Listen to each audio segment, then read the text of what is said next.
राधे राधे। हिंदू धर्म में भगवान गणेश प्रथम पूज्य देव कहलाते हैं।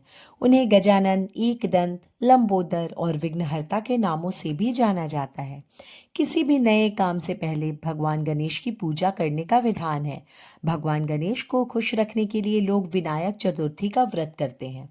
इस साल की अंतिम विनायक चतुर्थी पौष माह के शुक्ल पक्ष में पड़ रही है।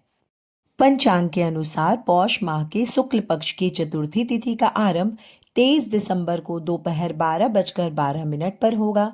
चतुर्थी तिथि का समापन 24 दिसंबर को दोपहर 1:11 पर होगा।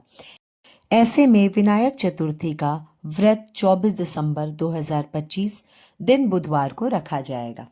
तो आइए जानते हैं श्री गणेश चतुर्थी व्रत की पौराणिक कथा। श्री गणेश चतुर्थी व्रत की पौराणिक कथा के अनुसार एक बार भगवान शिव तथा माता पार्वती नर्मदा नदी के किनारे बैठे थे। वहां माता पार्वती ने भगवान शिव से समय व्यतीत करने के लिए चौपड़ खेलने को कहा। शिव चौपड़ खेलने के लिए तैयार हो गए, परंतु इस खेल में हार जीत का फैसला कौन करेगा, यह प्रश्न उनके समक्ष उठा। तो भगवान शिव ने कुछ तिनके एकत्रित कर उसका एक पुतला बनाकर उसकी प्राण प्रतिष्ठा कर दी तथा पुतले से कहा, बेटा, हम चौपड़ खेलना चाहते हैं, परंतु हमारी हार जीत का फैसला करने वाला कोई नहीं है। इसलिए तुम बताना कि हम दोनों में से कौन हारा और कौन जीता। उसके बाद भगवान शिव और माता पार्वती का चौपड़ खेल शुरू हो गया। यह खेल 3 बार खेला गया और संयोग से तीनों बार माता पार्वती ही जीत गई।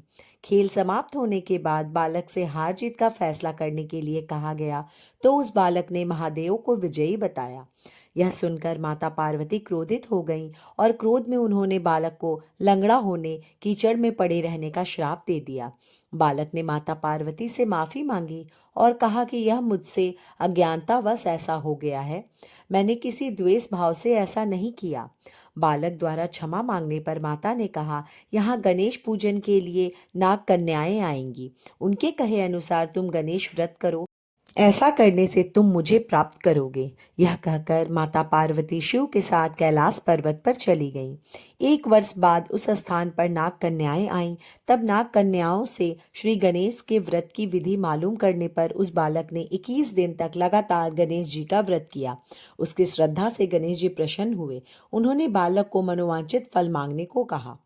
उस पर उस बालक ने कहा, हे विनायक, मुझ में इतनी शक्ति दीजिए कि मैं अपने पैरों से चलकर अपने माता पिता के साथ कैलाश पर्वत पर पहुंच सकूं और वे यह देख प्रसन्न हों।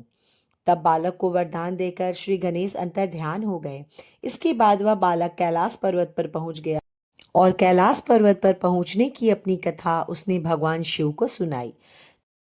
चौपड़ वाले दिन से माता पार्वती शिव जी से विमुख हो गईं। अतः देवी के रुष्ट हो जाने पर भगवान शिव ने भी बालक के बताए अनुसार 21 दिनों तक श्री गणेश का व्रत किया। इस व्रत के प्रभाव से माता पार्वती के मन में भगवान शिव के लिए जो नाराजगी थी वह समाप्त हो गई। तब यह व्रत विधि भगवान शंकर ने माता पार्वती को बताई। यह सुनकर माता पार्वती के मन में भी अपने पुत्र कार्तिकेय से मिलने की इच्छा जागृत हुई। तब माता पार्वती ने भी 21 दिन तक श्री गणेश का व्रत किया तथा दुर्वा, फूल और लड्डुओं से गणेश जी का पूजन अर्चन किया। व्रत के 21वें दिन कार्तिकेय स्वयं माता पार्वती जी से मिलने आए। उस दिन से श्री गणेश जी चतुर्थी का यह व्रत समस्त मनोकामनाओं को पूर्ति करने वाला व्रत माना जाता है। इस व्रत को करने से मनुष्य के सारे कष्ट दूर होकर मनुष्य को समस्त सुख सुविधाएं प्राप्त होती हैं। बोलो गणेश जी महाराज की जय।